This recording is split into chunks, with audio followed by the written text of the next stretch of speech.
We are live. Welcome to my video on the 1982 movie Tron.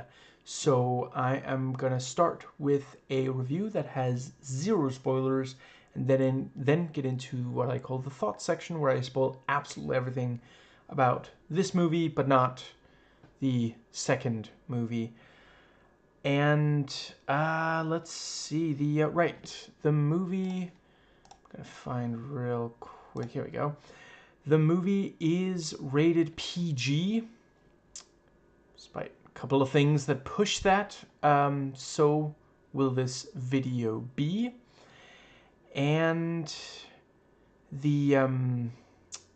yeah, I mostly love this movie. So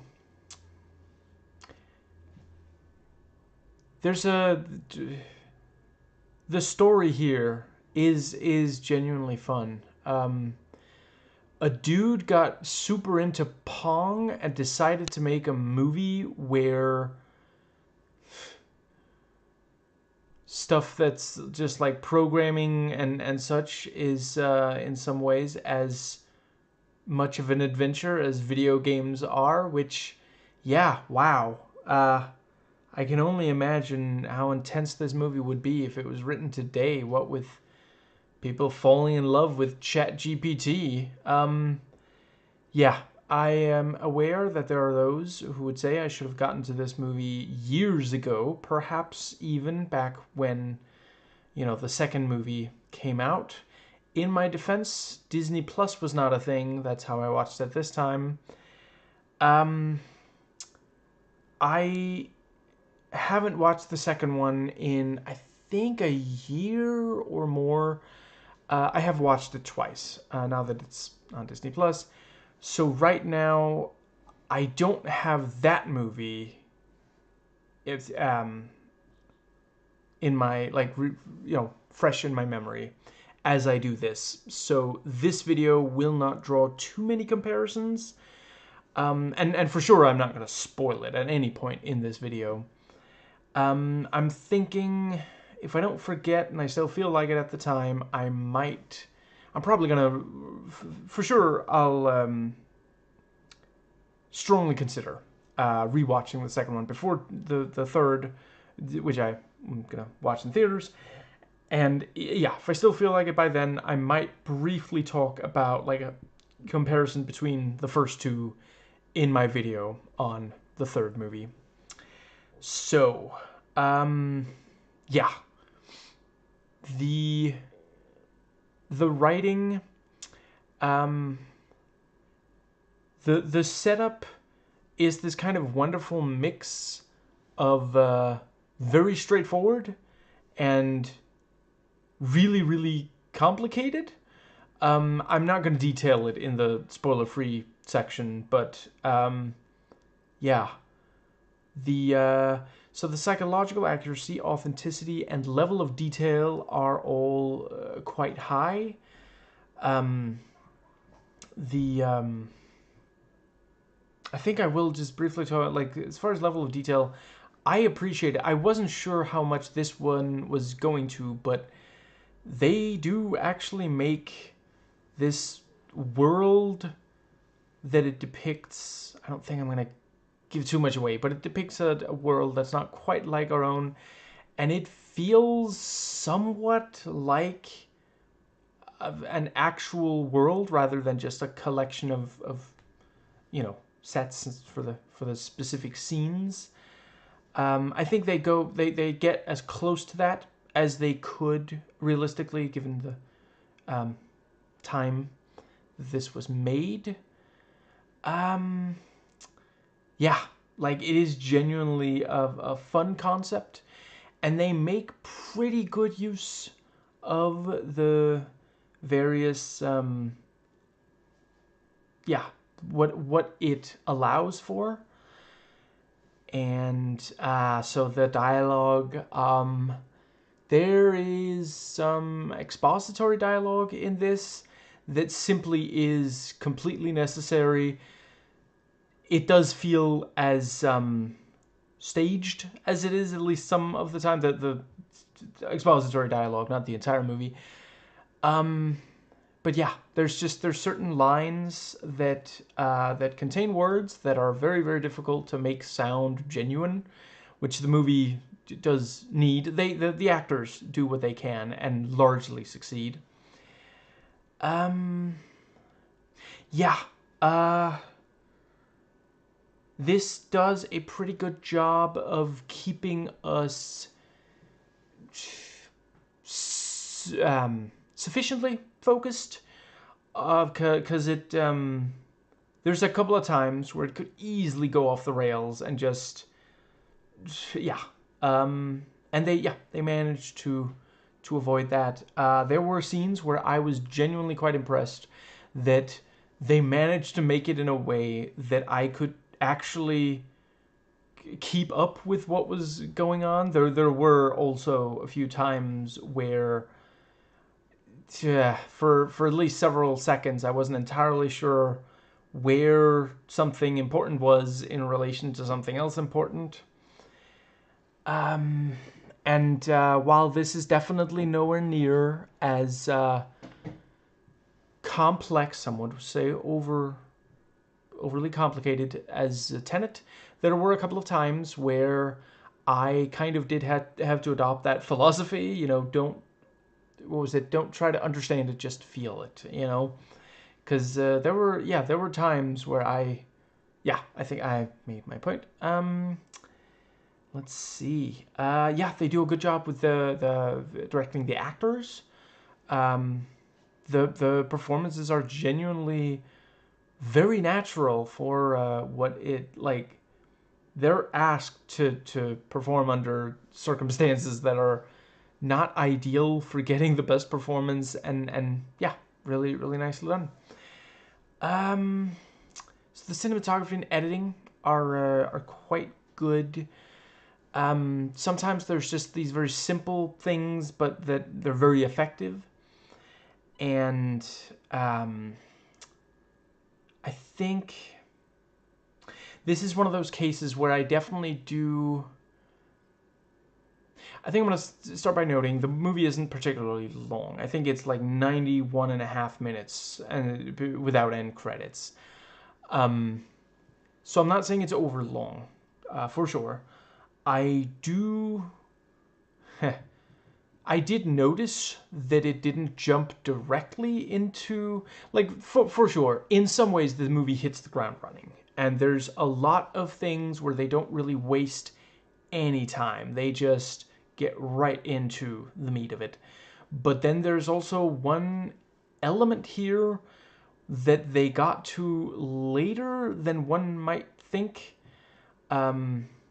Overall, I don't think it was a problem, but it was something I couldn't help but notice, and yeah, it would take a significant rewrite to change. So I'm not saying that they had to, but I noticed. There are times where there's a non-zero number of special effects sequences in this where genuinely they get really daring, and it largely pays off. Like, considering when this was made, like, holy crap. And yeah, there's like action scenes where they put the camera in a place that, like, for the time, for CG, was like, just, it wasn't done. You know, today you can, but I was very impressed. That was yeah. I this was a lot better than I had. I was a little bit concerned. I'll talk more about that later in the review. So the yeah, there's some very effective cuts. The production value is quite good, and the so the set design, yeah, they do a really fantastic job. The world that is presented here feels, I already mentioned, you know, feels fairly like lived in and real, it also just feels genuinely fantastical. Like they don't just make our world, but like change one or two things. Like they could have. People would have. A lot of audiences would have been like, sure, because there's so much else going on.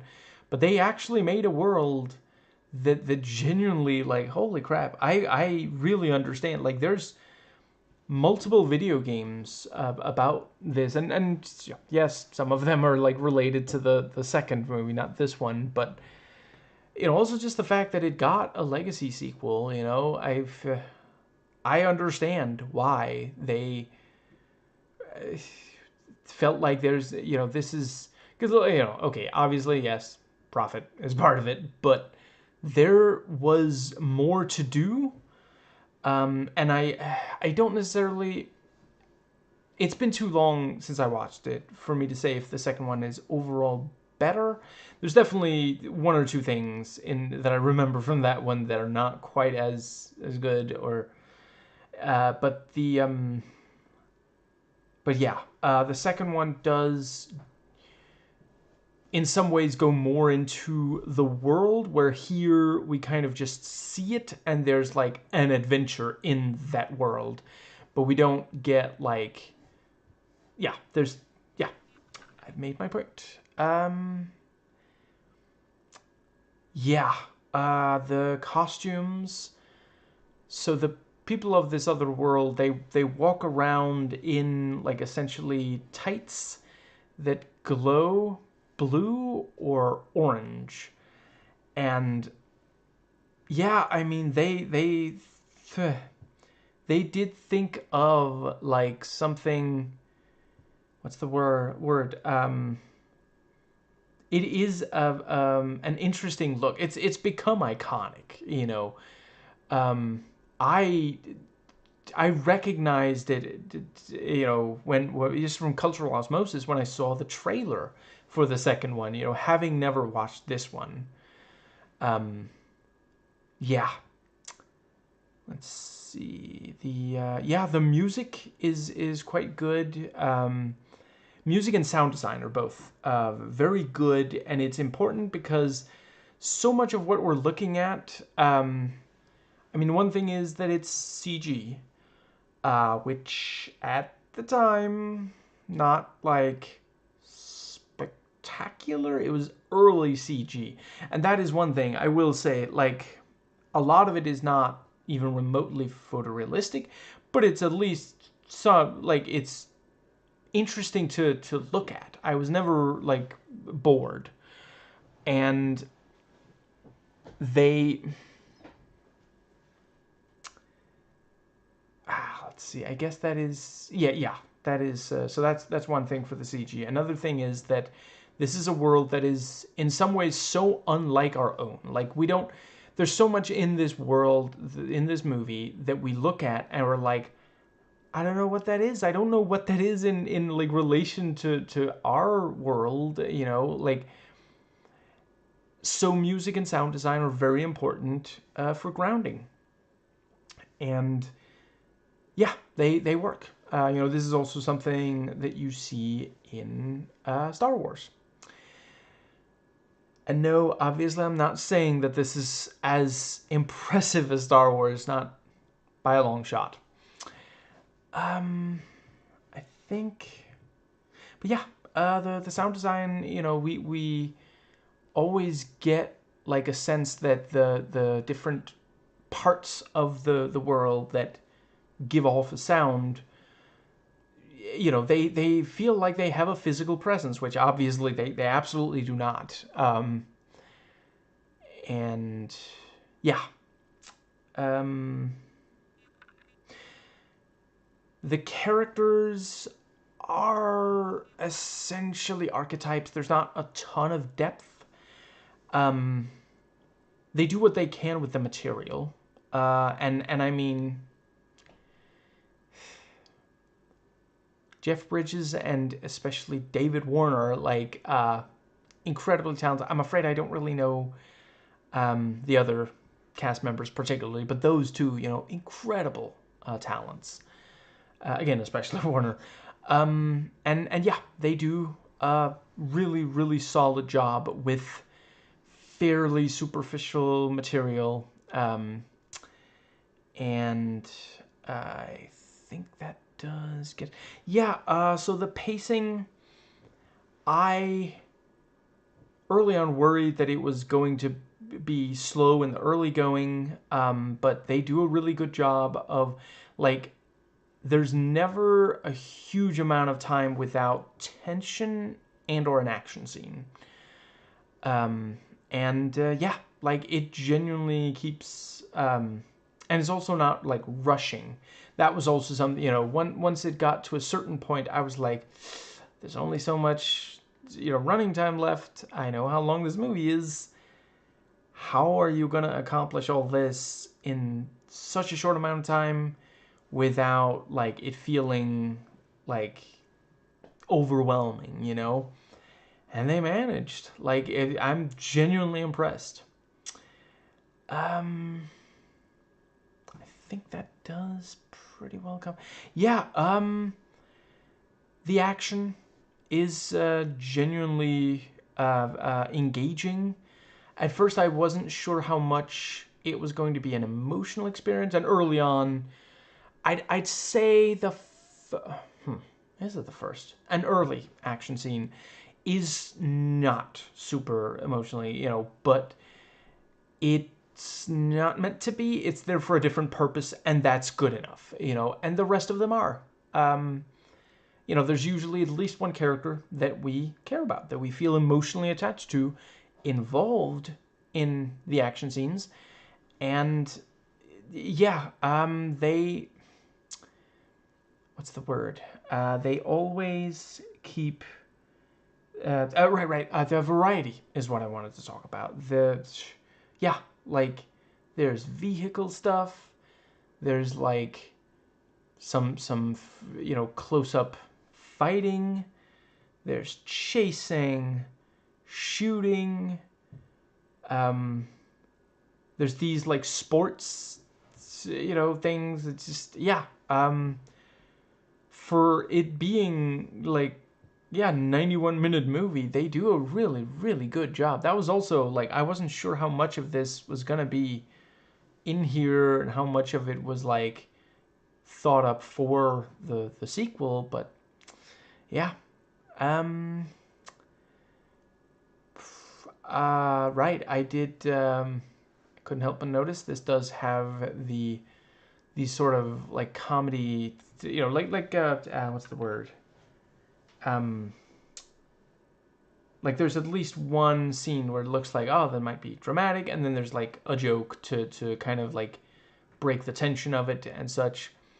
That's one of those things. I've seen a lot of people say, oh, the MCU invented that. No, the MCU just used the Disney formula. Like, Disney was doing it as far back as, let's see, I think the oldest movie of theirs that I very specifically saw it in, holy crap, I guess actually, is there at least some in Snow White? Or am I thinking of, for sure there's at least some in Pinocchio, the original. Let's see. So the sci-fi, this is not like, there's not an awful lot of, like, deep thinking, though there is one thing that I wasn't sure how much they were gonna do with, and they did more with than I thought. But by and large, it is the fun, zippy kind of, yeah, that kind of sci-fi, rather than something that is, yeah. But yeah, I appreciate, like I mentioned, PG rating. It is understandable for kids, and I really appreciated some of the stuff that it goes into. It's stuff that I do think is important to teach children. And there were times where I wondered how they got away with some of the, I mean, it's not like extremely violent movie, but there are things where I felt like, I don't know if I would show this to a kid necessarily. It might be, like, more a PG-13. Some of the, yeah, Um, yeah, I thought they did a decent job of. I don't know how much I want to give. No, I'm not going to give it away. I'll just say it definitely does have some leftist politics that I quite appreciated. Um, in some ways, it is a product of its time. Uh, the There are not very many female characters in this, and they are not allowed to do that much or be particularly interesting. They tend to be defined by their relationship to men. So, yeah. Um, I don't know. It's like when you watch. So I haven't watched every single. I can't believe I'm blanking on that director's name. Okay, the guy who did Back to the Future, that trilogy. Haven't watched every movie by him, but get more than a whiff of misogyny from some of his movies. Like, he has at least one's directly admitted, yeah, I didn't really want the woman to get to do anything. Yeah, she doesn't get to go on the adventure. Yeah, this did feel like it was made by someone who was kind of like, there was like a studio mandate. You got to have at least one woman in there, and he's like, fine, and just every step of the way, really begrudgingly, yeah, which I thought was too bad. I thought that the second one did one or two at least interesting things with female characters that, yeah, I forget if it worked out well, but it was at least, it had an idea or two. Yeah, but that is also, that was also a product of its time in that regard. Yeah, um, I rate this 7 looks at a fascinating world out of 10. And that brings us to the thoughts section. So once again, final warning, from here on out, there will be spoilers for absolutely everything in this movie. Let's see. I think I'm going to do a brief general. So I guess this is a perfectly fine time to briefly discuss. So the things that I felt like, is good to teach children. You have this thing of like, I don't know if I would call it an outright well, no, atheist perhaps, not quite anti-theist, and maybe not even quite atheist so much as just like,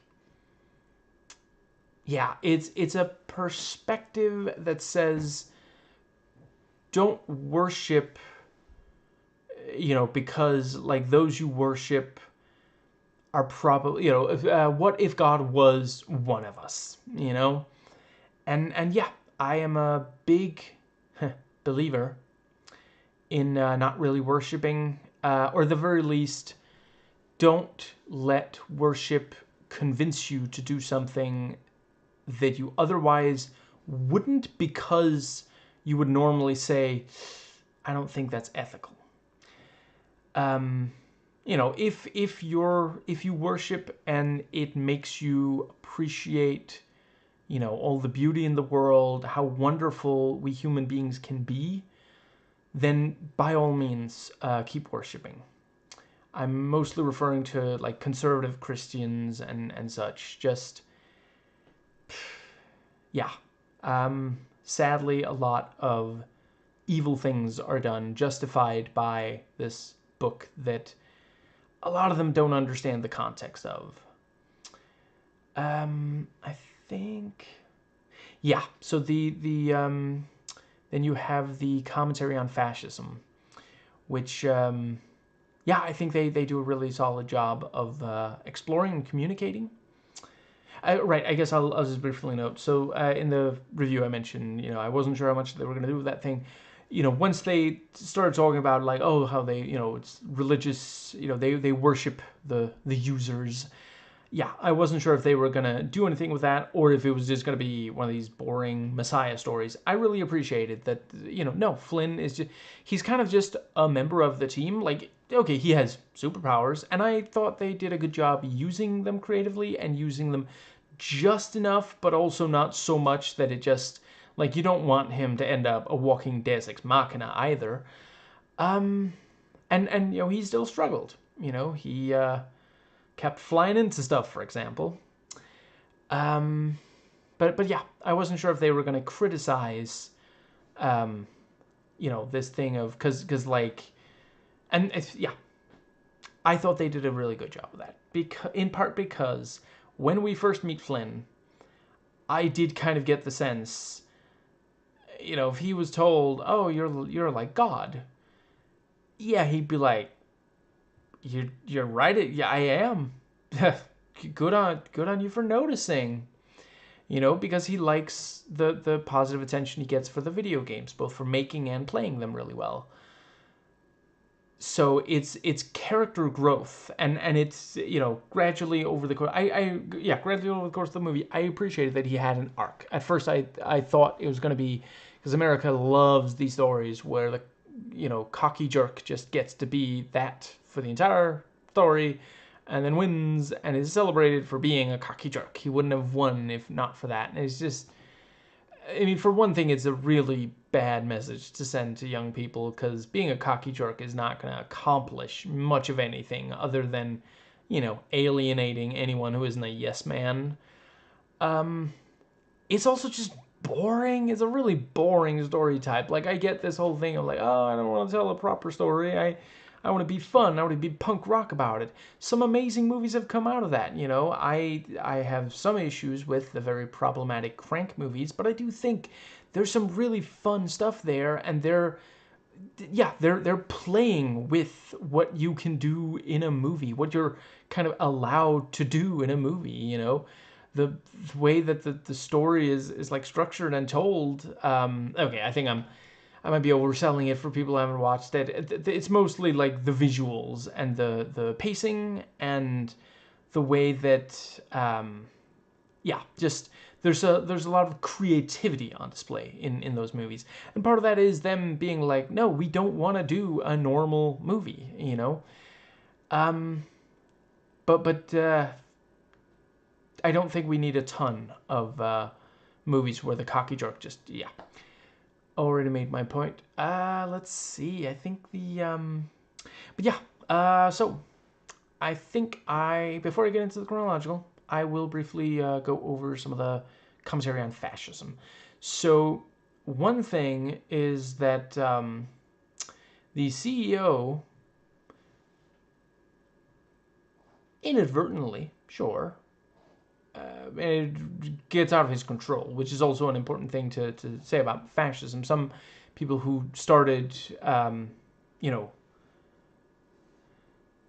guess it's not only fascism, but like dictatorial rule. Some people who started that ended up, losing control of it.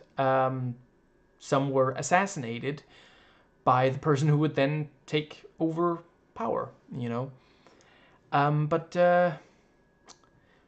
the CEO doing the kinds of things that CEOs do, preventing employees from holding them accountable, taking credit for other people's work in the name of capitalism, capitalist growth. That leads to fascism. That is in some ways indistinguishable from fascism, and I quite appreciated that. That is a very honest, and it's considering that this was Disney, but then I don't know if it's surprising, because every so often they will do a movie like this. They did it with the Dumbo remake, where it's like, no, see, we don't like the evil capitalist overlord either, and what's that one that weren't they also the ones who did Mary Poppins, which is also like, dad should spend more time with his kids kind of thing, which is also kind of rich from a union busting company, but okay. you have unions to thank for quite a few. Look it up of the benefits that it was pretty terrible to be a worker under capitalism in like industrialism and such until unions got that significantly improved. So yeah, I think. Okay, you know what? I think I'm gonna spread it. I don't want this to just be a big chunk where all I talk about is fascism. I'm gonna talk about the various fascist aspects, the criticism of it. I mean, not that it's being in favor of it. Over the course of, I'm gonna get into the chronological, and just do it as it comes up. So one of the first things we see, we're already in. See. The computer world. I don't know what to call it. Encom? No, because that's the company's name. That's not only the computer.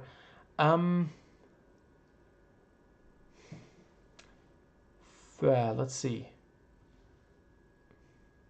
Computer world. I have no idea. See, that before watching either of these movies, I thought Tron meant the computer world, not a character in it. Yeah. Oh, grid. Do they call is the? No, I'm not sure. I think isn't the grid just like the bottom layer, not the entire world? Yeah, computer world is what I'm calling it for now. But yeah, and you get this thing of like persecution for religious beliefs, which is also conservative Christians blow that way out of proportion for today. Like here in the West, that's really not a big issue. It's more like the opposite. Conservative Christians persecuting other, actual minorities. Conservative Christians aren't really. Well, I guess okay. They're in some ways in the minority numbers-wise, some places, but they have a lot of power. So in that way, they're not a minority. But yeah. Persecution for religious beliefs happens under fascism, and immediately, like if you only, I mean, this was back when you were pretty much expected to just watch a movie, sit down in a theater, watch a movie, but it does grab you from right away, and yeah. Let's see, we see someone lose one of the gladiatorial matches and be derezzed, killed, erased. I know that it's because it's not like bloody and it's technically not gory, and they're not really human beings, even though they're humanoid. But them falling apart like that, I was a little surprised that they got away with that on a PG rating. But yeah, it's because they look sufficiently different from humans, and it doesn't look like what happens when a human being dies either, and it's recognizable as like, oh yeah, this is like computer stuff, that it does look like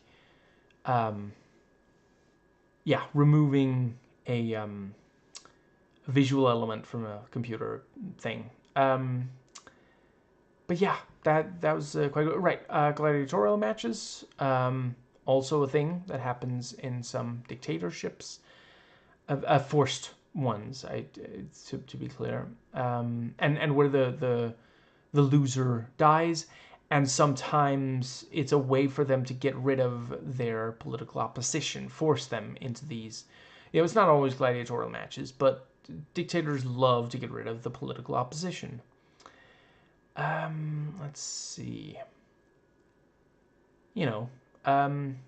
If you are in a room with Vladimir Putin and there's an open window, don't stand too close to it with your back to him.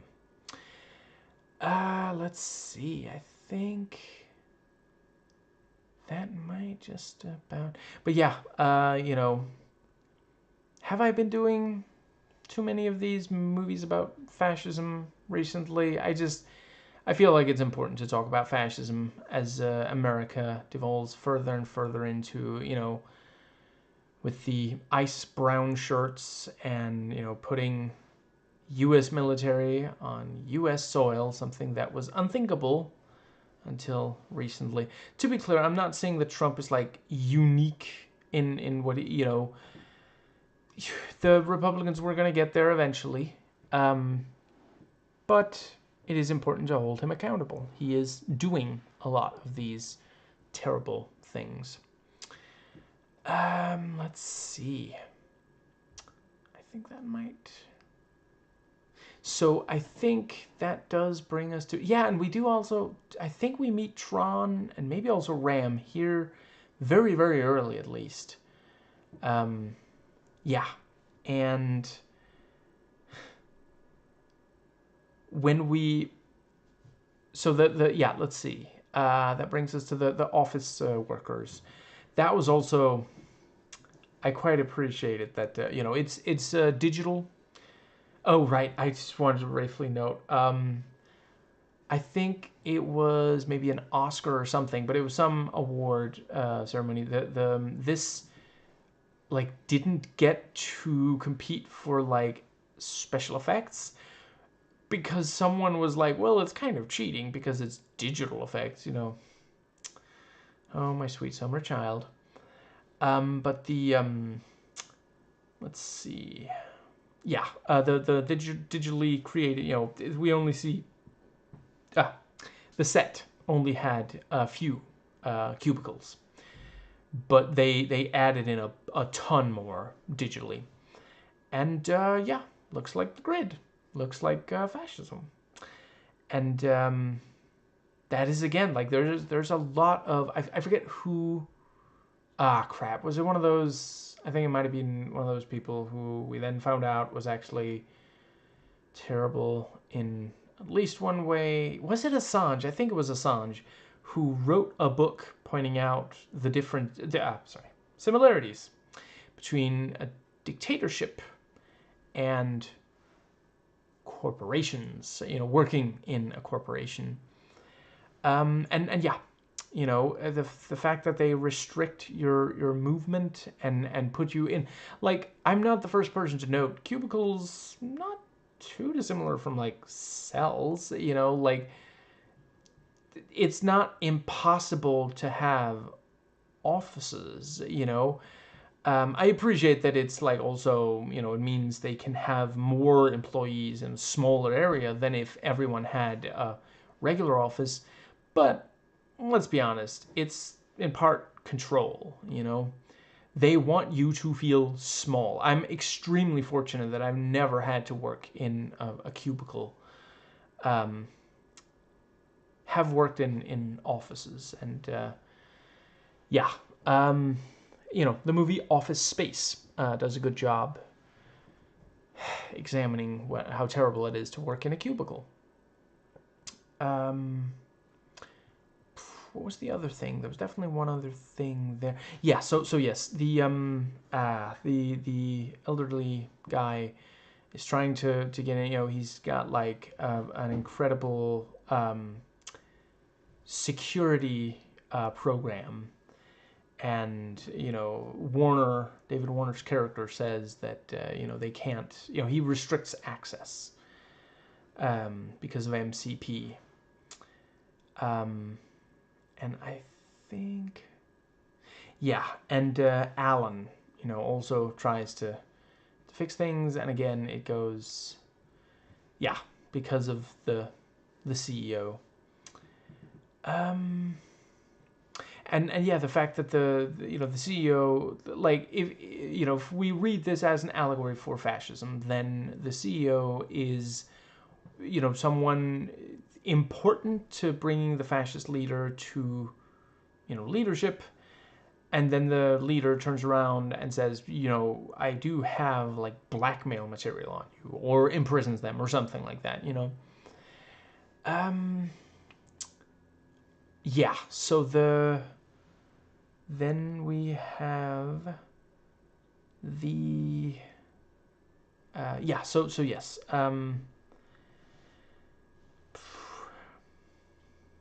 cannot remember their names. I'm gonna go with actor names. Bruce, was her name Yora? No, that was in the simulation. Laura, maybe. I think he called her Laura, mistaking her for. But yeah, so the two, the two of them talk about, what are we gonna do? And she points out Flynn can help, and that's one of the places where we see this thing of, as I mentioned in the review, the female characters, like immediately he's like, well, he had access to you. So you're mad at her for having dated before she started dating you? Like, it's... Misogynists are just so pathetic. It's like that level of insecurity. Like, you gotta work on that. Like, there's no... It's not even good for you. Like, does it make you feel good? Like, that would be the question I would ask if one is watching. Does being a misogynist make you feel good at all? Because I can say, being a feminist feels really good. It feels good to be on the right side. You can do that. You can change sides. It's, but I will say it is slightly, it's softened by the fact that it does also function as like exposition, and it is, the fact that she used to be with Flynn arguably is important, and this is one of the scenes where I did feel like they did at least have something for her to do, because like she's kind of the bridge between these two, so we see that like basically there's a situation where two men need to work together and they're both too stubborn to admit that, and it takes a woman who knows both of them well to do so. And even as he gets help from Flynn, which is necessary, without Flynn they wouldn't have been able to win the day here, he still has to be like, well, you dated him, which is not actually relevant in any way, because like, okay, so are you saying that he can't help? Because it seems like for a fact that he can. But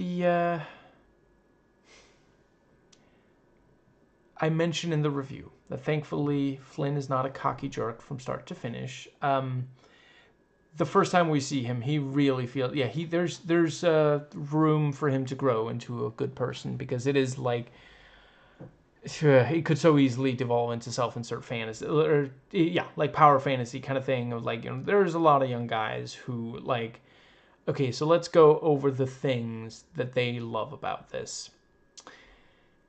He developed some incredible video games. He is apparently the best in the arcade, and I'm sure it attracts a lot of amazing players. It looks like a really cool place, let's see. He's the one that the other characters have to go to and like be like, come on, you can do this. We need your help, kind of thing. And it's Jeff Bridges who, like, he's so cool. He's got that chill, casual kind of thing, like he's like amazing in video games, but he also doesn't feel like he's trying too hard, kind of thing. It's kind of ridiculous. I'm so glad he's still acting like all these years later, because he's still so good. Like, if you haven't already, Bad Times at the El Royale, he is so good in that. Everyone is. Including some that you might not have thought had it in them. I'm not going to give away who. I think... But yeah, I think they do a good job of the scene. It gets especially silly when he like takes his shirt off. Like, just, okay, we get it. You're cool. You have muscles. You look great without a shirt on. Like, okay, can we move on? But yeah, that's him like basically saying, because like in part, they're in his home, so he's gonna make himself at home. He's gonna act like they're not even there. And he's also like showing off. I can imagine Alan doesn't have as impressive of a torso, you know. But yeah, you know, he agrees, and they go to the building. At first, near the end, he comes back, and then he grabs the printout and runs and says, you know, we have it. At first, I wasn't entirely sure, like, is it supposed to be that almost no time has passed? Because I do get like that. There's something there, because like, you know, with computers, you know, sometimes move faster than us, kind of thing, you know. But um, the what's the word? Uh, yeah, it's slightly unclear if they were still there or if they just left, which is also kind of like, you're not even gonna check on him. But again, maybe they are. Maybe they're nearby. Because we don't see it. We don't see if he has to run out of the building to find them. I think. Oh right. Another thing, like, if you know, to anyone who says like, oh, why didn't you do this movie years ago? Well, in my defense, you know, they only recently made a third movie, so you know, obviously I didn't end up watching this before the second, but I did before the third, and it is pretty unreal. Like that was fairly early in my YouTube career. You know, I think that was from like 2011. It took them another 14 years to make this, and you know, yeah, between this. Oh, did I say this? Sorry. To make, yeah, what you know what I mean. Anyway, between this and the second, what is it, like 28 years? Like, holy crap. Just, yeah. I think that might just about bring us to. So yeah, you know, they go to the place, and you know, he starts typing. I also quite liked right. Let's so briefly get into a couple of concepts that so in this, you can talk to certain programs and they'll respond verbally as well, and you can like command them and ask them questions and such, which like that was light years away from where the you know, like, you can do that today with ChatGPT, sure, but that's very, very recent, you know, like, yeah. They were I don't know, 40 years ahead of time on that, which is a fun like bit of sci-fi, you know, and it immediately tells us, yeah, this isn't quite taking place in the real world. You know, this is not 1983 in the real world. This is an alternate reality where this kind of stuff, you know, but um right, yeah, Flynn controlling the tank. You know, yeah, he has a program running, and it's got a tank, and you know, shoots several of the things, but it ultimately is destroyed itself. At that point, he's treating the programs like they belong to him, like they're nothing. And once he gets into the computer world itself, it doesn't necessarily happen immediately, but over the course of the movie, he really comes to see the programs as, you know, they're alive. You know, they have independent thought. They don't just do, like, they have like a drive to do what their user has told them, but they also fall in love. You know, they mourn, and the fact that he like actually tries to help Ram, and for a while is able to keep Ram alive. You know, I think, slightly unclear, but I mean, eventually he died. I was unclear on if anything Flynn did helped keep Ram alive longer, or if it was just it was how it was going to be anyway. Because later he is able to save Yora.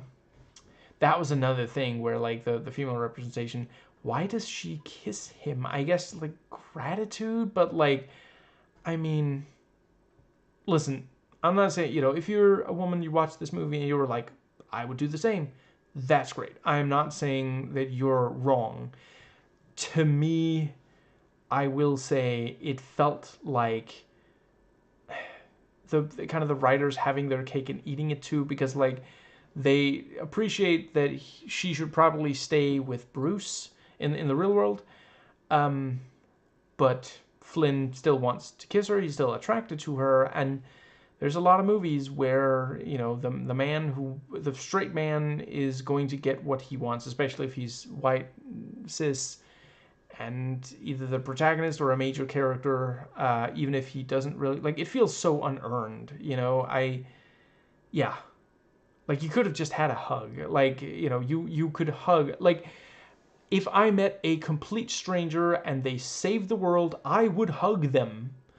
Um, yeah, I would almost definitely not kiss them, no matter how, like, I get physical attraction might also be a thing, but, like, she's clearly in love with Tron, so that, yeah, that didn't feel... Anyway, moving on. I kind of love that this movie basically posits, and again, like I mentioned, at the start of this video, a guy became addicted to Pong and was like, there's something here, which is an addictive game. I've played Pong. Yeah, it's kind of ridiculous because it's so simple, Yeah. Um. Anyway, right. To be clear, I have not played the original version of Pong. I've played, like, I guess, emulated version or like later versions that are basically the same, but perhaps building on it. But still, let's see. Commander Keen 4 does have Pong. That, I think that's where I played it, and that plays almost exactly like original Pong. I've seen video of original Pong. But yeah. I kind of love that this movie basically posits, well, what if programs were like people? And computers have this, like, visual world. Like, it's this kind of cool cyberpunk-ish thing, which those also comment on corporations doing evil stuff. And let's see. I right, and AI and such. And yeah, Warner keeps pushing. He keeps like, no, absorb more programs, please. MCP, get more powerful. I'll lock out the people who could stop you. And then eventually it becomes too powerful. He can't control it anymore, and he just has to sit back as just like unbelievable. Which he's so good. He's such a subtle actor. Because he doesn't even have lines for some of that, and then there at the end also, he tries to use it and it just says, end of line, has the message, and he just sits back, it's like, oh no, it's over, and the camera, like, the angle goes further away, and he's so alone and small all of a sudden. He no longer seems powerful. He loses control of the power fairly early and then loses all of the power by the end. Yeah, tax the rich. I think, but yeah, when you see the light cycle, the video game that they play in the arcade, there's two people there, and the light cycle stuff was some of the best action in the movie. So much tension. Loved the maze bit. Like, honestly, the movie is worth watching just for the maze bit, in my opinion.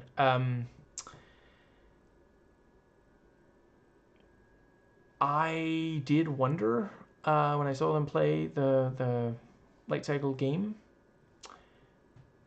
did they just kill a thinking being and we're supposed to cheer because it was cool looking? I hope not. I hope I'm reading too much into that, because, like, when someone gets de-resed in the computer world, it's like a death, so I hope it's not the same in the arcade games kind of thing. Yeah.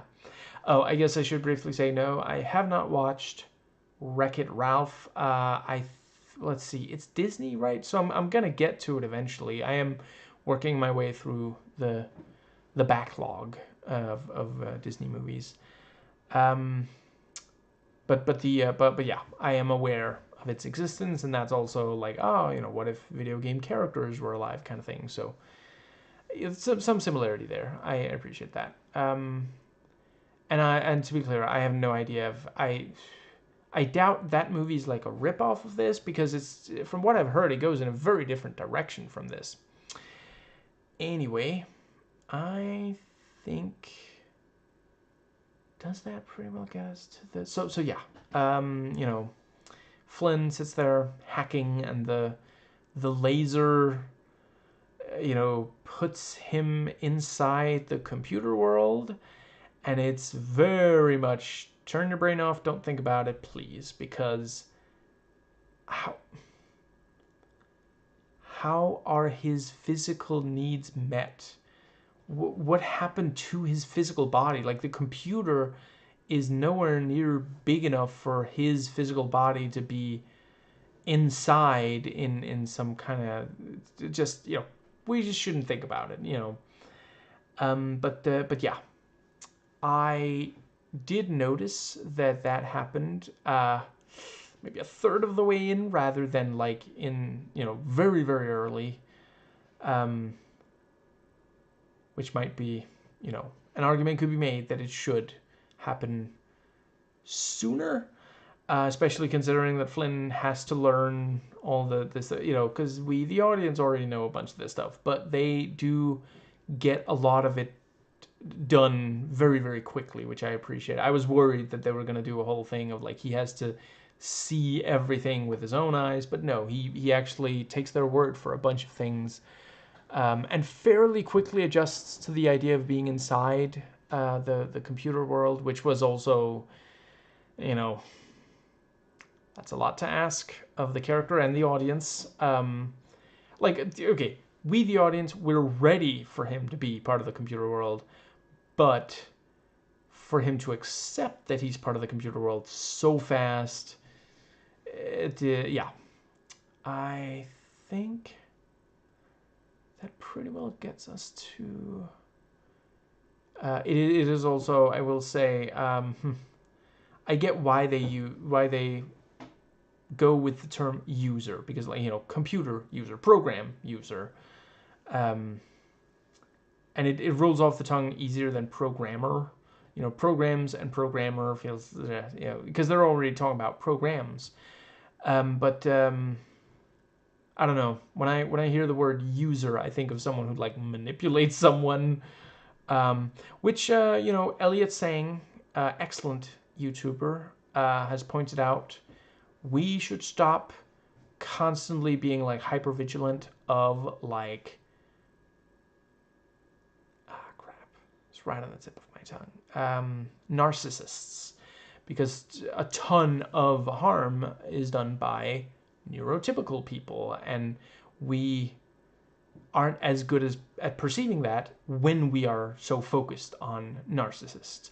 And some narcissists want to be helped to no longer hurt people, you know, and they can't get that help as readily when we stigmatize narcissism. You know, a narcissist technically can't help it as a, you know, it's not an on-off switch. I mean, they can seek help, and that's what we should be focusing on, trying to convince as many of them as possible to get help, and ensure that that help is as good as at all possible.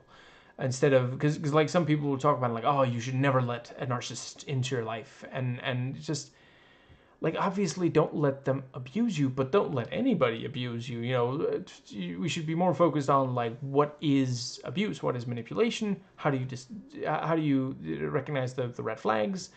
You know, you got to be careful, because if you are looking at the world through rose-colored glasses, all the red flags just look like flags. But the yeah, recognize the red flags, and you know, learn what to do when you recognize a red flag, and find the confidence to do it, because it's not necessarily easy.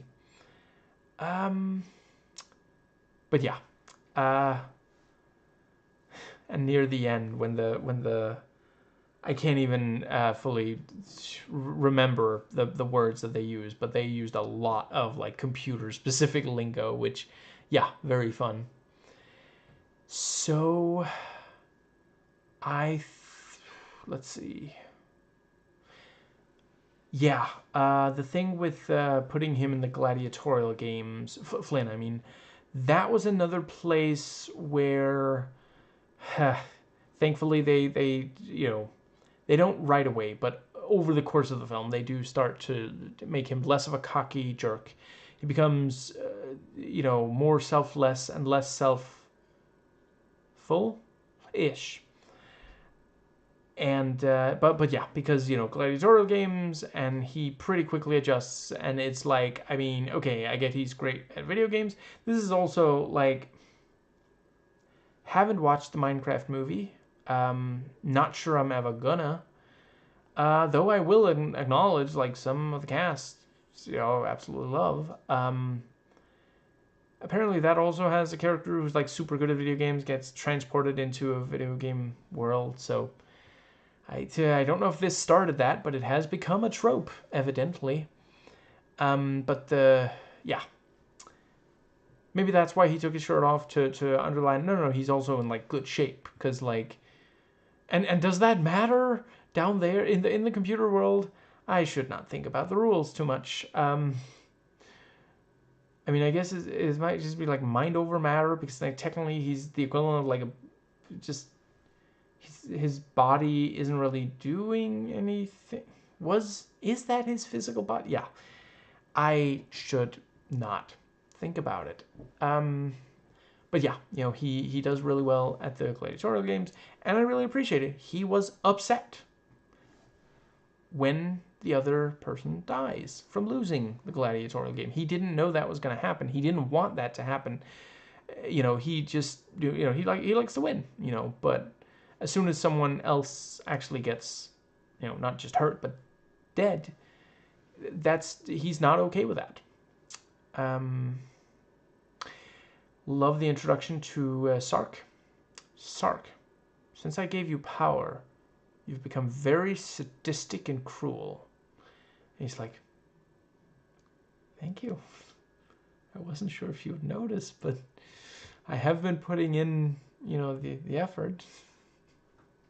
Because isn't that just fascism in a nutshell? Like, someone gets a lot of power, they become sadistic and cruel, and that's supposed to be a good thing. Just like right there, immediately, and that's something a child can't understand. Nobody likes cruel people. A lot of cruel people don't even like themselves, and that's why, if you realize that you are a cruel person, try to better yourself. There are resources for becoming, a better person. You'll feel better. I think that might bring us to, let's see. So yeah.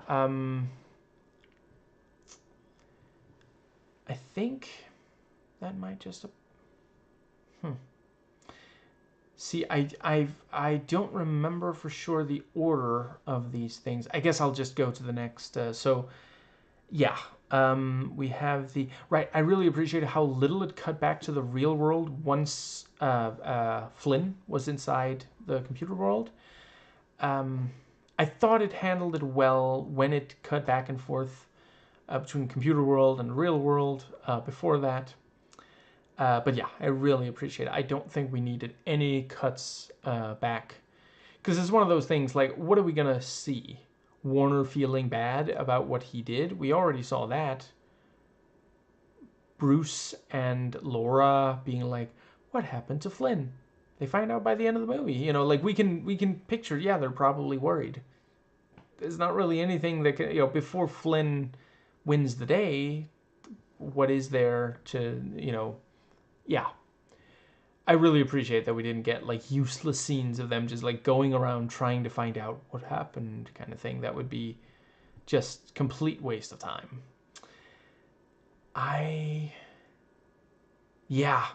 Let's see. So yeah, they talk about making their escape, the three of them. And there's teams and this whole thing. I really loved like just the sheer concept, because it's one of those things where, again, it feels like I can imagine that I didn't read about every single. I read a little bit about some Tron based games, I could 100% see after this they actually made at least one arcade game where like it's 1 or 2 players controlling light cycles, because it's like it's such a gimme, like it's right there. You don't even need to be able to see that much. It can be top down view, because you only need to see the 4 directions and where there is this light trail, but yeah, the idea that you can win by getting the other player to run into your light field, because when they drive right next to each other and both of them, when one of them makes a sharp sudden turn, the other one has to immediately do one as well. Because like if the other player strays too far, well, then you're giving the player that you're right now close to, you're giving him free reign over the area, and hypothetically, if he, let's see, if he makes a mistake and turns left instead of right, then suddenly you have the upper hand. You're on the outside, and you can box him in. And it also just feels like, like if you play Snake for long enough, the Snake body is going to be so long, you might accidentally run into your own Snake body. It's that sort of thing, and it's just you immediately understand what's happening there. It's beautiful, and yeah, incredibly tense. I love that we at least one point we got like POV shots, and it's moving so fast, and like we understand what's going on, so we don't need to constantly like see the people. They also did a good job of like making clear, okay, so this car has this character, this car has that, and yeah, they managed to get the rival to crash into the wall, and they use that to drive out there, and they get the other one to also crash. Yeah, the maze just incredibly tense. Absolutely loved it. Let's see. I think, was there more that I wanted to say about that? No, let's see. Yeah, so that gets the 3 of them. They're they get past the wall, but they're not out yet. And they get to this water, and that is just such a wonderful, effective. Let's see, not metaphor. What's the term? It's it's significant, because water. Many of us are fortunate enough to have access to clean water. We have faucets for drinking, shower heads for showering. Unfortunately, some people are not. I guess this is a good time to mention the IDF are very much still committing genocide in Gaza, and we have to help as much as we can, spread the word, support financially if you can. Yeah. Noah Samson is doing really, really excellent videos talking about the atrocities. And, right, and other than that, Cavernacle does excellent videos on the subject. Thought Slime just did a really, really amazing one. Plucky Little Israel. Just top marks. Chef's kiss, no notes. But but yeah, if you don't have access to water, or at least not clean water, and maybe not very much of it, yeah, just getting that access just makes you feel so free. It's such a good indicator of how bad this dictatorship is. And it's not, I didn't even think about it until I saw them, touch the water and be so happy about it. It's like, oh, they don't even have access to I mean maybe they get a little, that's the thing. Do they need to drink water to sustain themselves? I don't know the rules of this world, and I'm okay with that. I'm just noting that we don't really know, but yeah, clearly it is something they really appreciate. They've missed access to water from before the uh, MCP became a dictator, you know. And he became a dictator when he amassed a lot of power, just like fascism in real life, you know. A leader is not necessarily fascist. It's when you can't hold them accountable, when they have tremendous power, you know, that's the kind of thing to watch out for, you know. Um, some of them can be recognized in the wild by their distinct orange skin, which for some reason doesn't cover the entire. Like it's like we can see what your skin looks like when you don't tan. Like you might as well not tan. I'm not trying to like body shame or make fun of his appearance. It baffles me that he doesn't either finish the job or just like give up on it. Like we all know what you look like, and you don't look good. You look like an Oompa Loompa. Do you want to look like an Oompa Loompa? Because I don't think you want to look like an Oompa Loompa, but you look like an Oompa Loompa. And it's just so very silly to watch him interact with like world leaders that know what they're doing and don't look like cartoon characters. Again, not trying to like make fun of him. I'm just saying it's a we're gonna move on. Yeah, the just seeing them, you know, drink water and get some water on their face, and you know, one of them like drinks a bunch of the water and it makes like the blue glow, which maybe means he's becoming more powerful. I guess it's at least that he recovers, but then at times, like sometimes Sark's will glow, and it's just because he's like being intense and shouting. It's not like he's using his power. That is one thing. I forget if the second one does better. I hope the third does. I think it would be good if like the glowing meant that they were using a power or something, and it like getting less glowy meant they were hurt or something, because there are other times where it does look a little, you know, I'm not saying it has to be bright neon all the time. I just wish it was a little bit more consistent. But the yeah, you know, it's like this crystal cave that they're in, and there's this sparkling water, and it's just yeah, um, you know, the J.D. Vance eventually wrote a book about the water, so that's nice for the people who thought it was good that he like kind of betrayed the people he grew up with. That yeah, I don't know, not sure they did that necessarily that much wrong, other than in his eyes, I guess it's wrong to be poor.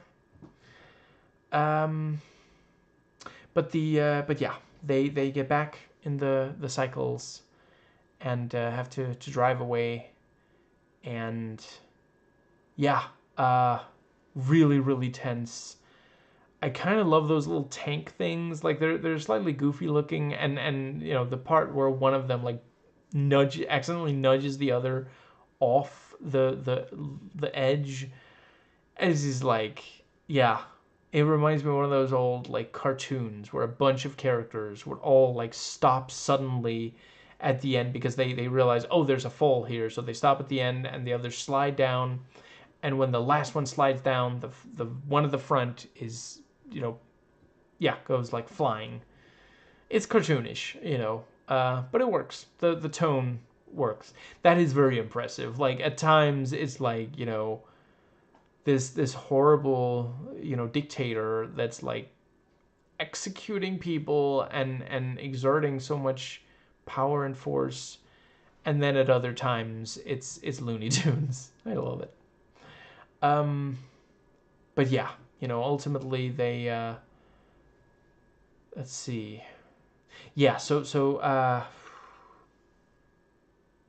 Tron manages to escape in his cycle. That was also one of those slightly unfortunate. You know, suddenly he has plot armor. Like the others had to be hit, and then like the same military forces shoot at Tron, but he has to survive with the bike, the light cycle intact. So suddenly they're terrible shots. Like okay, I just wish that he had driven off before they started shooting at him when he was so close. It's fine for them to shoot at him when he's driving away because it's faster. Faster than the tanks and such. See, I'm struggling a little to remember. No, yeah, this is the part where so yeah, Ram is like injured and Flynn actually tries to help, you know, carrying him. Which I mean, I get like, oh, display of strength also, but no, he's genuinely like that's more than, you know, I don't think the Flynn of the start of the movie would have carried someone as you know, because like yeah, at the start he's giving orders to the program that ends up being killed in the tank at the very start. So yeah, you know, by now he sees them as equal to human beings. Then we have what's the other thing? Right, I kind of love how you know, yeah, it's very much, you know, Tron is like, I'm Spartacus, and Flynn is like, I'm Spartacus, man.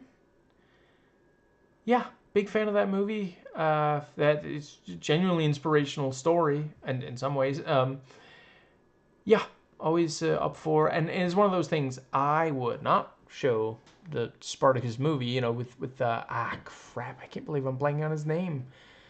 The father of now I can't remember his name either.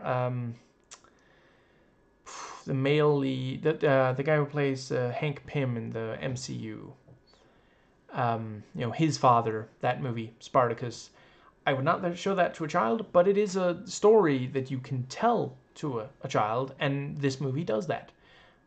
Very, very nice. You know, it's not an exact, but yeah, it's really important to stand up to authority. It is the only way to stop abuses of power, and abuses of power, if they go unchecked, you know, I mean, Hitler ended up genociding, you know, millions, you know, among them Jewish people, but also disabled people, you know, gay people. Like, just, yeah, because nobody stopped him. People kept just following orders. And let's see. I think that pretty well brings us to. So yeah, you know, for a while he tries to keep, you know, he does what he can to keep Ram alive. And then he builds that flying thing. I think that's where in the timeline in the yeah, whatever, you know what I'm talking about. And yeah, I guess he became a master builder. Haven't watched that movie. I don't know if I will. Right now, it's not really a priority for me. But yeah, the fact that, you know, because he is a user, he can build things. He can program, you know, and what are the limits to that exactly? I don't know. I guess we're just not supposed to really think, but that's also, I forget if the second one, maybe the third one, will do a really good job of explaining what are the limits to what you can do as a, but yeah. You know, he builds the you know, he assembles the fragments of, you know, one of those flying things. That was also, you know, when they're escaping through the, what's it called? The hole. One of them like blocks the path, because that's another thing fascism does. It limits your access, your freedom. Because what do they do right after? They just drink water, and they're so happy to have water. You know, like, that's what dictators do. They take away your necessities until you're ready to work hard for scraps, because you feel like that's the only way you're going to be able to survive. And also the way that it like sort of formed, perhaps not quite a boot, more of like one of those machinery, like industrial machinery stamping things. But yeah, you know, they want to crush you. Here it's literally, obviously in real life it's more metaphorically, but yeah, fascism tries to crush your spirit and then build you back up in their image. um, notice how much obedience is valued, and that's another thing. A big red flag if someone that you have a relationship with, if they value obedience over like someone having their needs met, for example. Yeah, massive red flag. But yeah, he manages to build it, and then we have the slight subversion that's very, again, like I mentioned in the review, today we think of it as like MCU, but it's Disney. It's a Disney brand thing, it was before the MCU was created, before the MCU became part of Disney. But yeah, he builds it, and then one of the legs sort of falls off, and the music is like triumphant, and then goes like, But yeah, he starts flying, and then we have a bit, and sometimes I'm a mark for certain things. It keeps saying yes, and then he's like, "Is that the only word you can say?" And then it says no. I'm sorry, I chuckled. That's I like that. Sure, they sold a lot of toys of the bit. But yeah, ones and zeros. It's wow, this movie was really made for computer nerds. I wonder if a normie tried to watch this, they'd crap. Should I not say normie? Is that like purely like I know?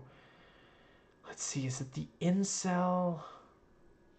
I forget. It's a bad community that uses it. To be clear, I'm using it ironically. I am not a member of some far right community, not in the slightest.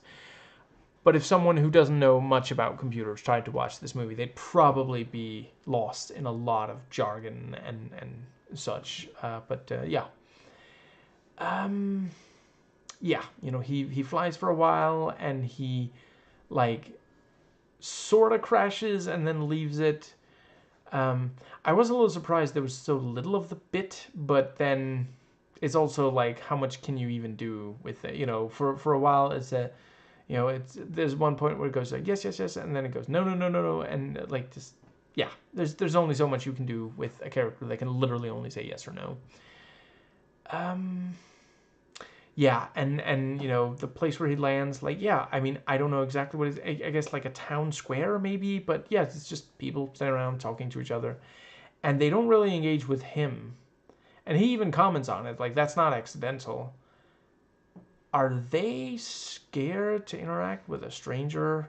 Because that's also a thing under fascism. You might be punished by who you are talking to. So if they don't know for sure that he's not, because yeah, like he has the blue color, he doesn't have the orange color, so they probably assume that he, yeah, and they're not supposed to be in that area, I think, because that's not one of the game areas. Or other gladiatorial surrounding areas. So yeah, I think they know that he's a refugee, if one wanted to. I think that's a reasonable term to use, and they're scared if they help him, they will be punished for socializing with him, and they're probably also scared that if they try to turn him in, they'll be mistaken for helping him. Because that is a thing that has actually happened. There have been people who, like, yeah, under a dictatorship, you may be punished even when you're trying to do the thing that they want you to, because it looked like you were doing something else, and they're not going to listen to you. You're not guaranteed a proper trial, which, not unlike how ICE is treating deportations right now, they don't get any chance to make their case. They just get sent to a country. Sometimes one is one that they didn't, it's not the one that they came from, so they don't have any, direct means of like, like they can't just go home to like family or something. And some of them get put in a horrible prison. Kunur did an excellent video. Let's see. I think it's called "The Camps Are Worse Than You've Heard" or something like that. Maybe it's "think" instead of "heard." Yeah, just horrific. Because right now, Trump is, for a while, Trump was listening to Musk, and now he's listening to Miller. It is Miller time in the worst kind of way. And yeah, Miller, like, we've known this for years, and people who know him have known it for decades. He just hates people. He's just a bigot, and he wants them hurt. And listen, I've heard that he was bullied when he was younger, and I hate that. I wish that hadn't happened. But you don't have to become the bully. Like, what he's doing right now via ICE is so much worse than anything that was done to him. How do I know that? Well, he's still in America, isn't he? He wasn't deported. He wasn't put in a horrible prison. Like, no matter what they did, I'm not saying any of it was right, but no matter what they did, it can't possibly have been as bad as what he's doing right now to innocent people. Just like, a number of them were trying to become legal citizens, but the Republican Party have worked for a long time to make that as difficult as possible. So yeah, you end up with a bunch of illegal immigrants. Some of them just overstayed a visa. They didn't try to like subvert they weren't trying to like break the law in any kind of harmful way. A lot of them, they're like members of the community, have friends and family, and there's you've seen how like there's quite a few Americans right now who are extremely upset that this is going on, and the fact that Trump hasn't like stopped it but is trying to ramp it up.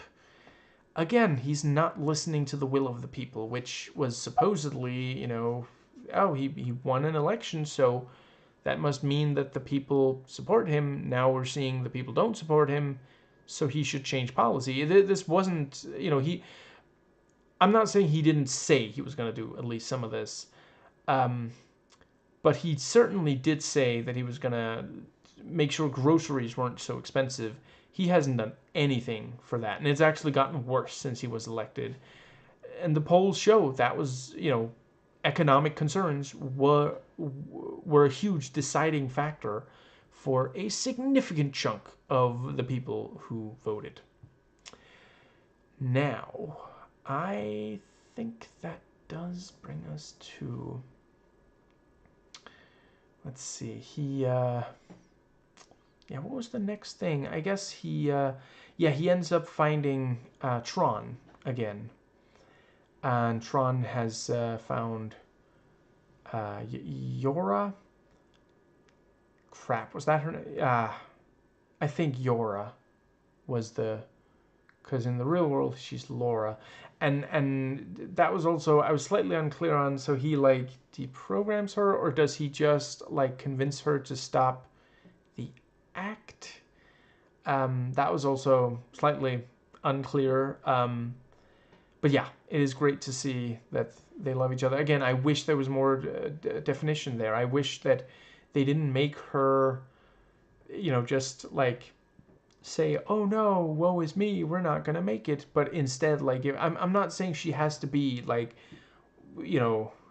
strong, independent woman kind of, I know that that's like, it's unrealistic to expect that from a movie from this time. And I'm not necessarily saying that that's also, that is also not a, like, completely unproblematic thing. But I just wish there had been just a little bit more. Because, like, something that I've seen from a lot of women, both in person and, like, when you look at history and such. And to be clear, this is not gender essentialism. I'm not saying that women are just born with this. I'm talking about socialization. A lot of women, if things are bad, they will try to encourage the man. They will try to say, hey, maybe you could do this, or you can do this. You know what to do. Just, you have it in you, a couple of real quick. George Lucas's wife, I'm afraid I forget her name. She saved A New Hope in the edit. Stan Lee's wife, I'm afraid I forget her name also. He was basically about to quit. He was gonna stop making comic books, and I don't blame him because it was ridiculous, the kind of stuff. But yeah, she told him, how about you make one comic that you are really passionate about. If it fails, you can quit. You were gonna do that anyway. You haven't lost anything. You at least tried, and maybe it'll work. And it worked. I think it was Fantastic Four he created. One of several incredible comics that he, yeah.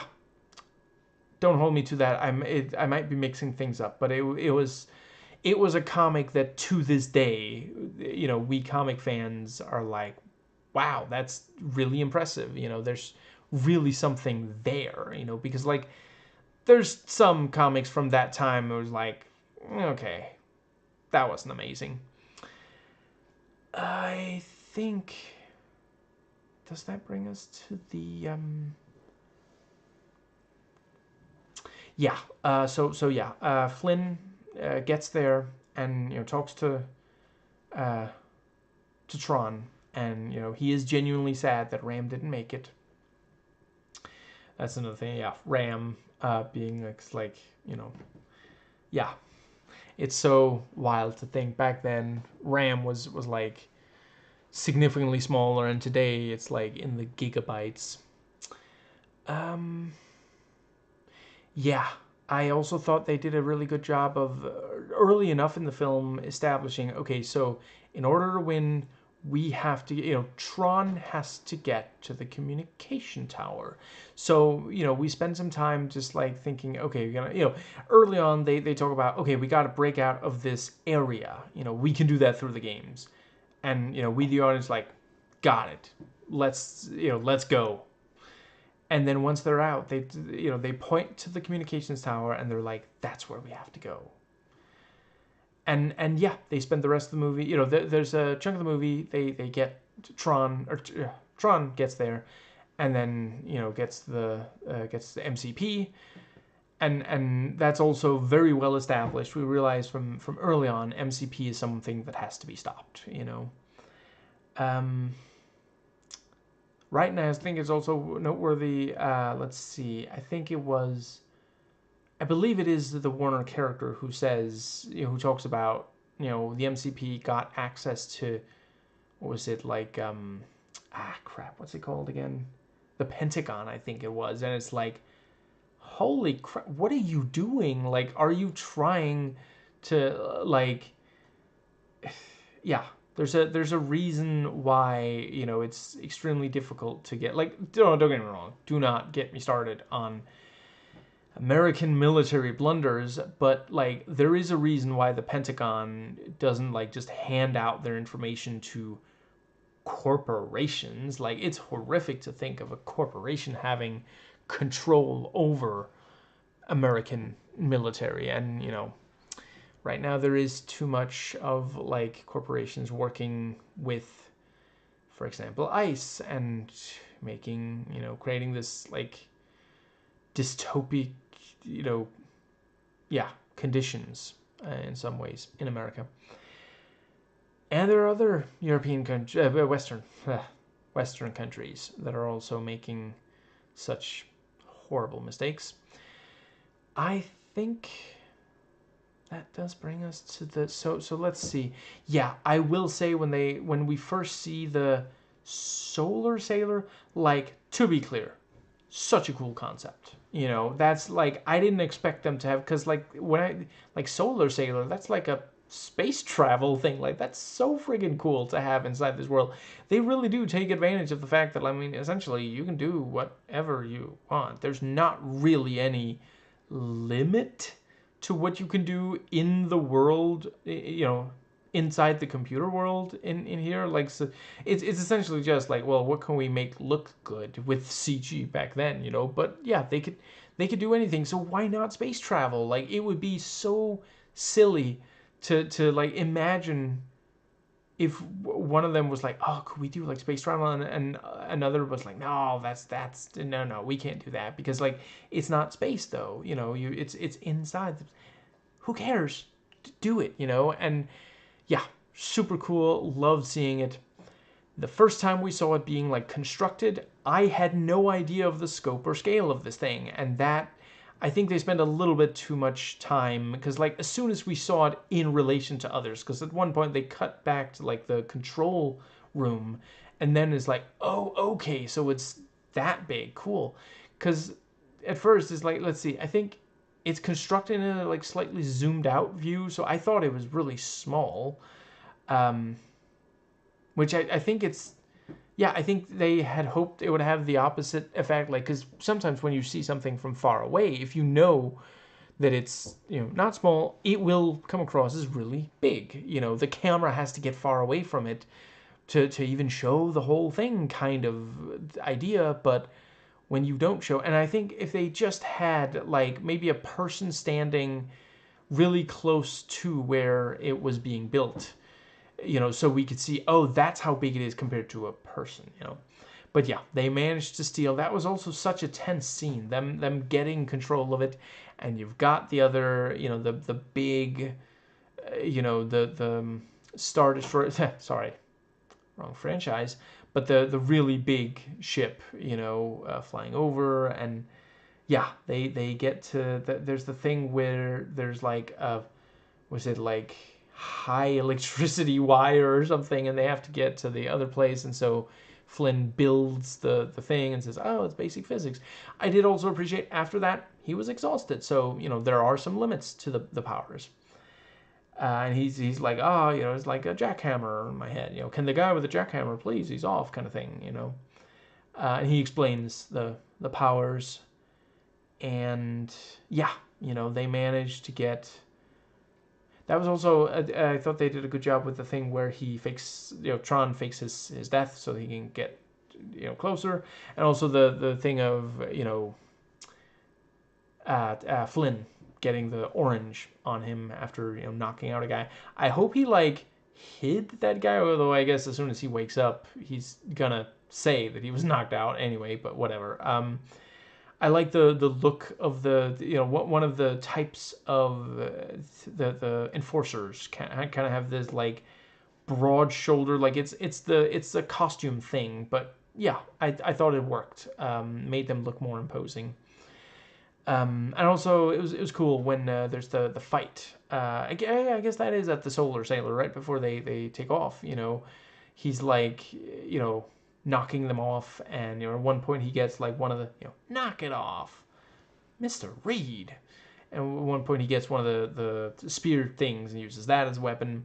That was also a plot armor moment though, because like for some reason he doesn't make sure to knock, because one of them grabs on and it's Flynn. And then he's like, oh, it's you, and he helps him up, and the blue comes back because he touched him, Let's see, I did appreciate that he did almost fall, and it took Tron holding on for him to not.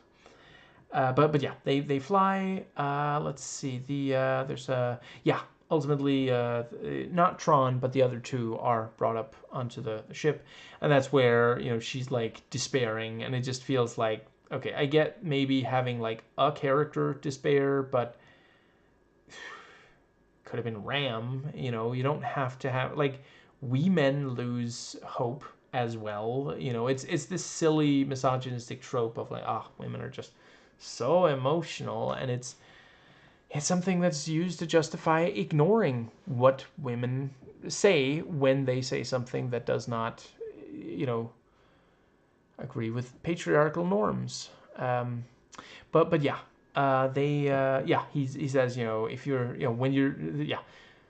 When I disembark, everything, the ship and everything on it will derez, and like immediately we, the audience, are like, oh, that's them too. And then he says, that's you. And it's like, okay, I guess for the audience in the back or whatever, but it wasn't that bad. And he was a very fun right hand to the villain, which is very important because like we don't see MCP that much. And he doesn't really do anything. He mostly just gives orders. I did appreciate him like punishing Sark when Sark failed. And the thing about end of line, which again is a computer thing. I'm not going to explain all the computer stuff. You can look it up. I'm just saying, yeah, bunch of computer stuff in this movie. And it was the right time for it because there were a lot of young people, the kind of people who would watch a movie like this, even if it wasn't necessarily about computers, they knew just enough they could understand the lingo. They might not necessarily all be able to like program something on their own, but they understood the lingo. Every word spoken was like, and you don't hear that much. There's a lot of movies that are very afraid to get too technical with computer stuff, and some of them are just made by people who have no idea what they're talking about. And I'm not saying everything in this makes sense, but it does feel like it's coming from a place of trying to keep it making sense. Yeah, whatever. If that made sense. Let's see, but yeah, it starts derezzing, and he manages to save her. Is that part of why she kisses him? Fair enough. If you save someone's life, a kiss might make sense. Again, it just felt, yeah. But yeah, and the thing about,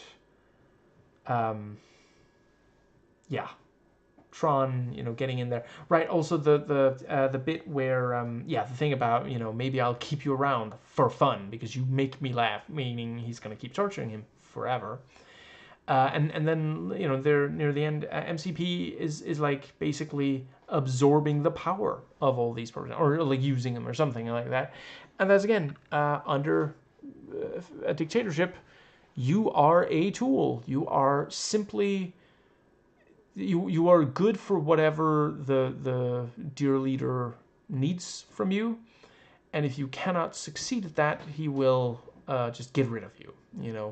So again, and it's something kids can understand because that visual, seeing, MCP absorb all this power. Yeah. Also near the end, we get, shots from like, sort of like Frog's perspective of MCP.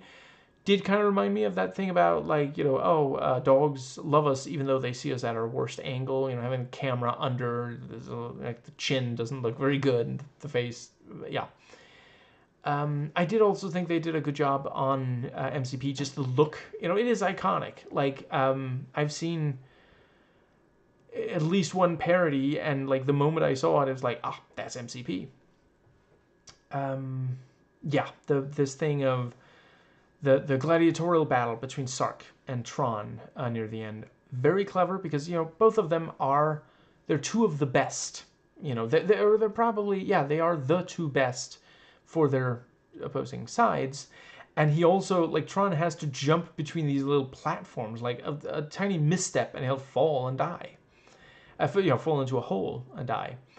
And yeah, they did a really good job on that. The disc throwing never got old. That was also something I was a little bit worried because I heard, there's a bunch of disc throwing in the original movie.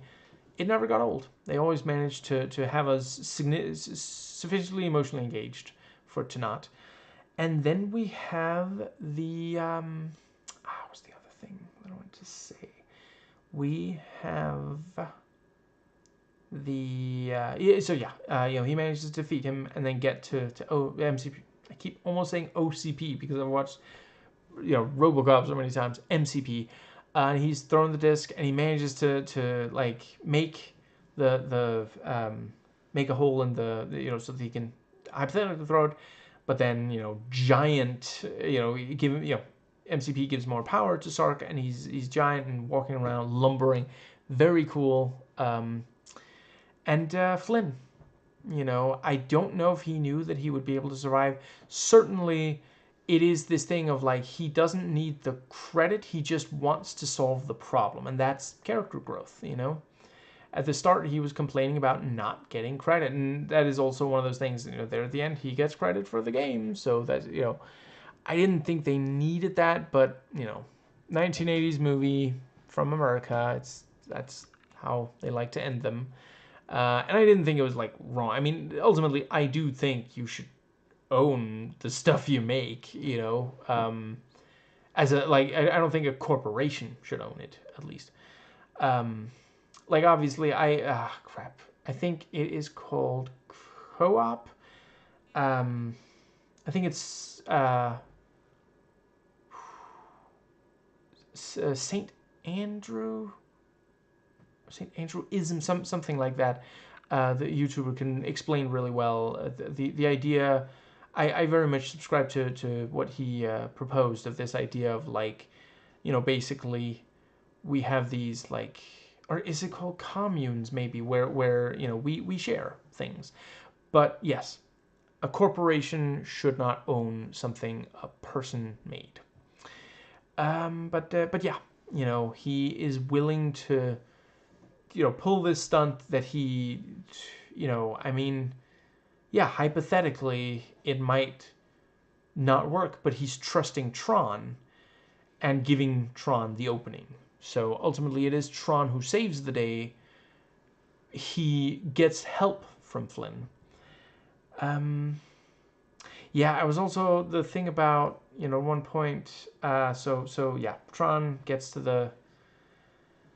I did also appreciate them having to convince the communicator guy who's who it's the same actor as the guy who went to talk to Warner.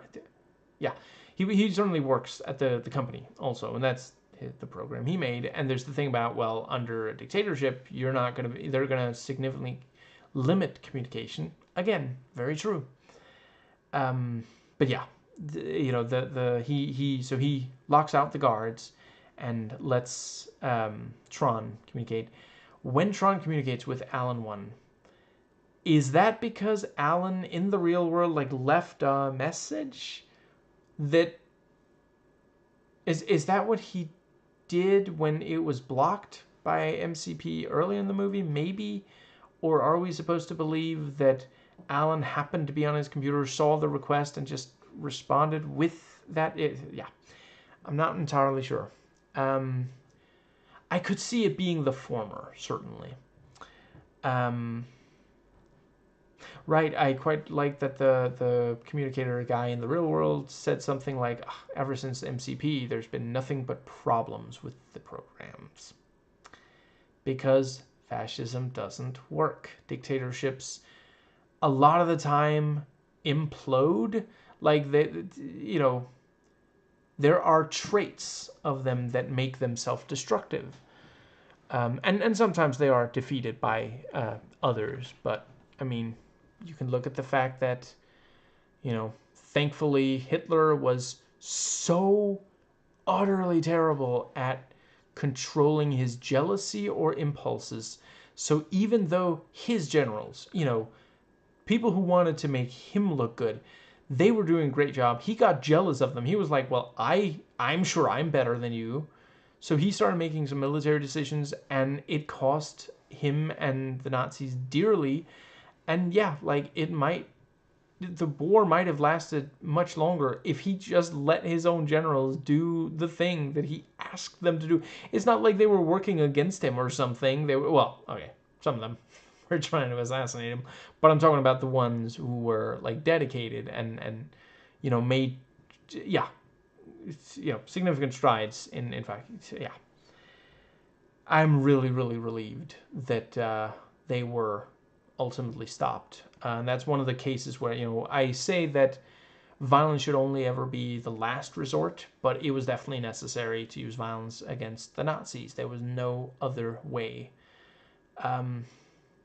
Yeah. I think, does that pretty well bring us to... So yeah, and there at the end we see that Flynn is now the CEO, flying up in the helicopter, saying, pick me up again in an hour. So, living a cool life, getting to, like, it's almost like more adventure kind of stuff. I think that might just about cover.